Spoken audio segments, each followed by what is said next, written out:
Hello, my name is Sandy Adomaitis, the social media director for the Page International Screenwriting Awards, and your host for the Writers Hangout, a podcast that celebrates the many stages of writing, from inspiration to the first draft, revising, getting a project made, and everything in between. We'll talk to the best and the brightest in the entertainment industry and create a space where you can hang out, learn from the pros, and have fun. Hey writers, it's Sandy. I'm coming to you from the beautiful neighborhood of Studio City, just over the hill from the hustle and bustle of Hollywood, California. Fall is all around us, and even though the temps are still in the 90s, on most weekends you can find me wrapped up on the sofa and watching one of my favorite fall movies. Today, on the pod, I'm going to share with you 5 of my favorite fall movies.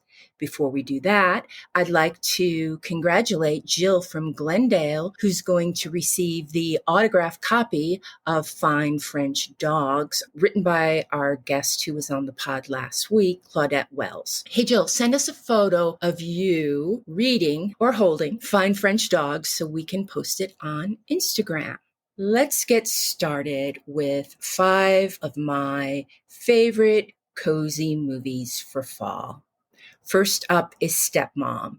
Came out in 1998.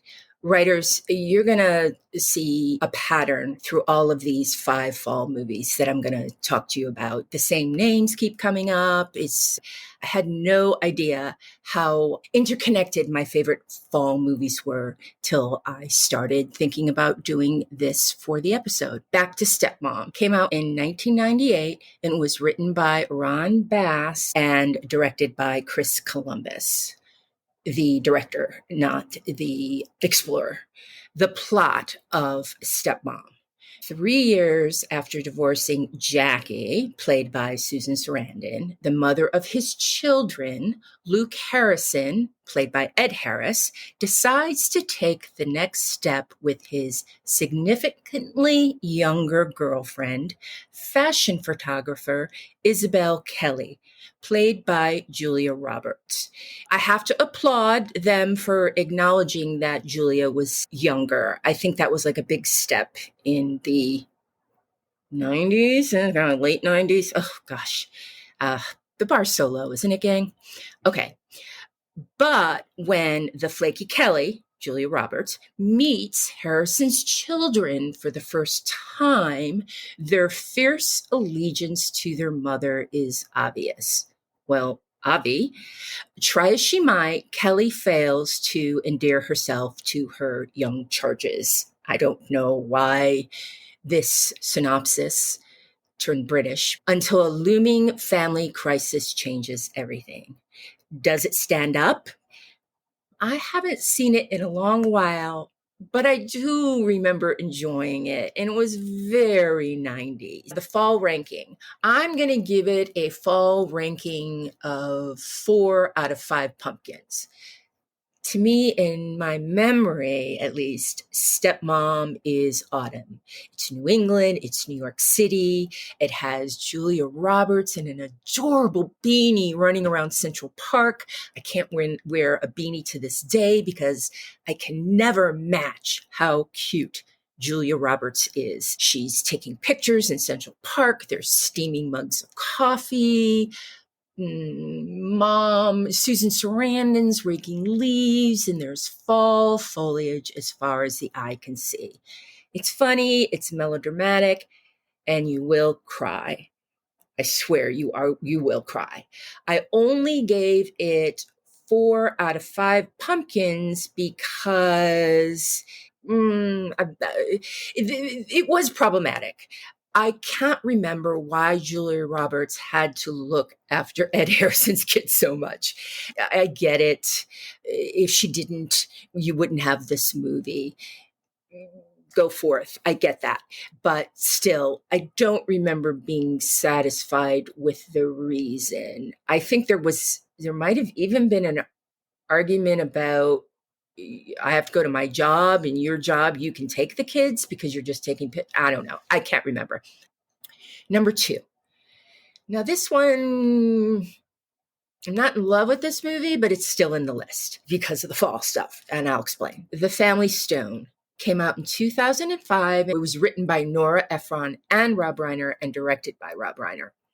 The plot: Everett Stone, hence The Family Stone, Dermot Mulroney, wants to bring his girlfriend, Meredith Morton, Sarah Jessica Parker, to meet his bohemian Connecticut family. Meredith really wants to get the approval of Everett's parents, Sybil, played by Diane Keaton, and Kelly, Craig T. Nelson, who I worked with on The District, and the rest of the family. Now, Meredith fails, and her tightly wound personality traits are highlighted, and Everett doubts if she's the one. Let's talk about, does it hold up? I didn't love everything about this movie, but I like it as a transitional movie from, fall to the holiday movies. And the cast, I just really like the cast. The fall ranking, I'm going to give it 3 pumpkins out of 5, mainly because The Family Stone is considered a Christmas film. So taking some points off there. But again, lots of great colors, lots of comfy sweaters, boots, a quaint New England town, and the enormous farmhouse. Coming in number 3 of Sandy's top cozy fall films. Mystic Pizza, 1988, written by Amy Holden Jones and directed by Donald Petrie. This is Julie Roberts' pre-Steel Magnolias and Pretty Women.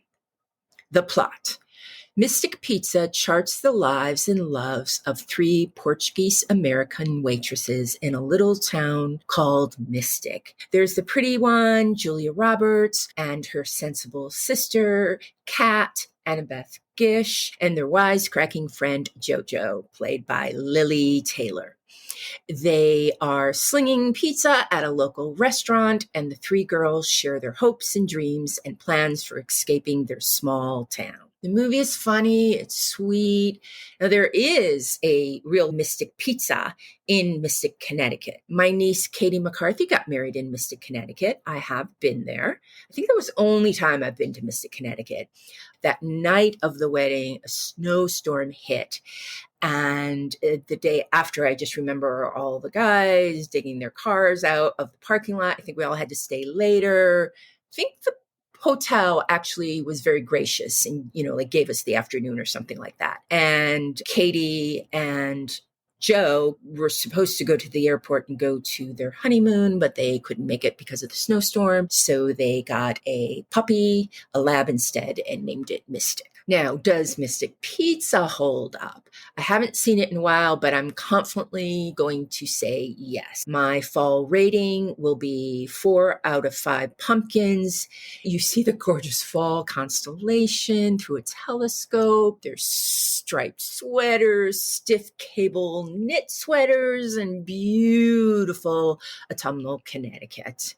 Number 4, When Harry Met Sally. Now, this came out in 89. Wow. Written by Nora Ephron and directed by Rob Reiner and starring Meg Ryan and Billy Crystal. The plot: in 1977, college graduates Harry Burns, Billy Crystal, and Sally Albright, Meg Ryan, share a contentious car ride from Chicago to New York, during which they argue about whether men and women can ever truly be strictly platonic friends. 10 years later, Harry and Sally meet again at a bookstore, and in the company of their respective best friends, Jess and Marie, Bruno Kirby and Carrie Fisher, attempt to stay friends without sex becoming an issue between them.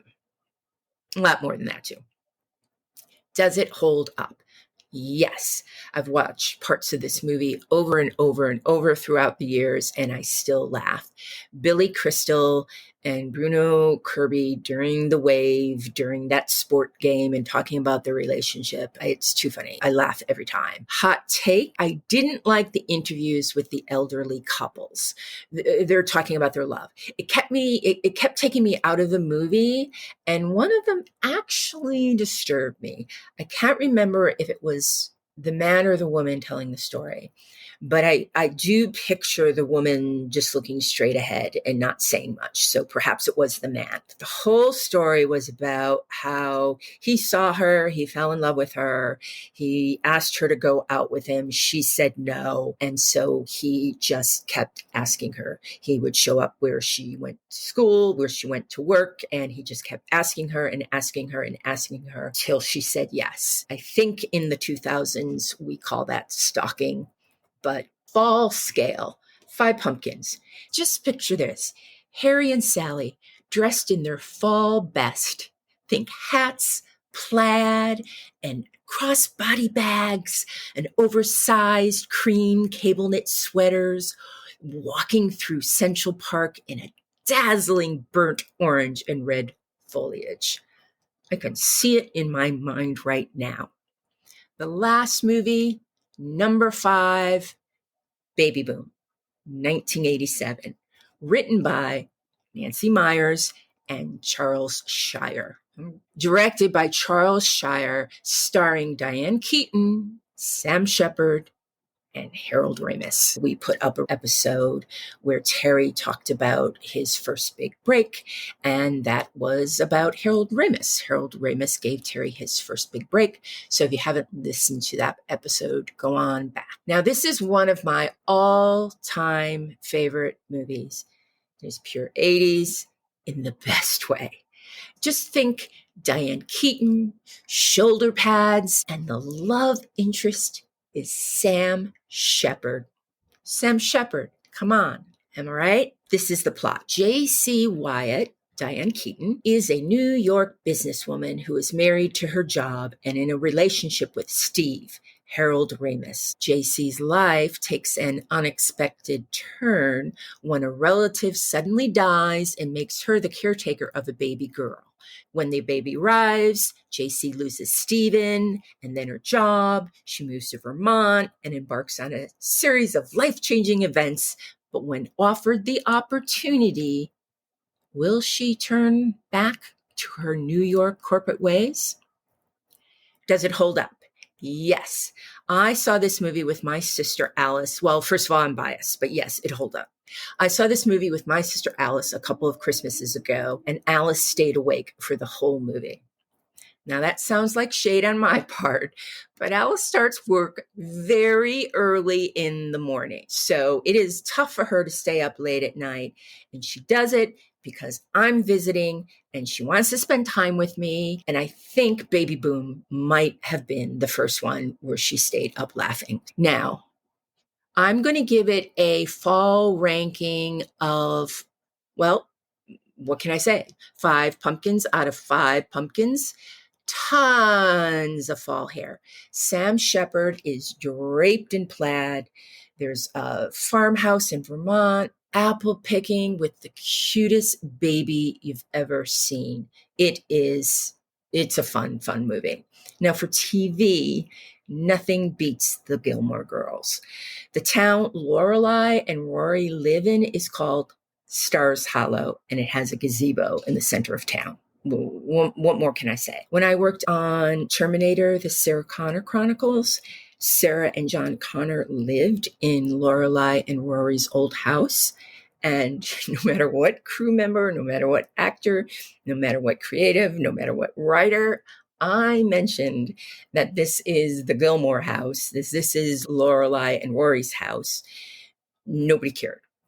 But it made me happy. Sarah and John did rid Stars Hollow of every Terminator. So there's that.